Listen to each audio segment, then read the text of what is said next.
आज मैं आपको दावत स्पेशल मिनटों में बनने वाली चिकन कढ़ाई की रेसिपी ना बताऊं। चलें जल्दी से स्टार्ट करते हैं। कढ़ाई में हाफ कप ऑयल शामिल कर देंगे। ऑयल जब हल्का सा गर्म होगा तो अब 2 मीडियम साइज के बारीक कटे हुए प्याज ऐड कर देंगे। हल्का सा प्याज को 1-2 मिनट फ्राई करने के बाद चिकन ऐड कर देंगे। चिकन को अच्छे से नमक और सिरके वाले पानी के साथ वॉश कर लीजिएगा। चिकन का जब कलर चेंज हो तो इसमें अदरक लहसुन का पेस्ट ऐड कर देंगे। 2 मीडियम साइज के बारीक कटे हुए टमाटर ऐड कर देंगे। कुछ साबुत खड़े मसाले ऐड करेंगे। उसके बाद इसमें थोड़ा सा पानी ऐड करके चिकन की पकाई कर लेंगे 3 से 4 मिनट के लिए।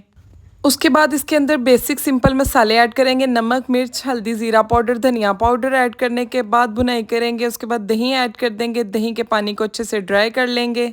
एक छोटे साइज का लीमू बारीक कटा हुआ ऐड कर देंगे। फ्लेवर बहुत मज़े का आएगा। उसके बाद इतना पानी ऐड करेंगे कि चिकन अच्छे से गल जाए और जितनी ग्रेवी हमें चाहिए इसी के अंदर वो बन जाए।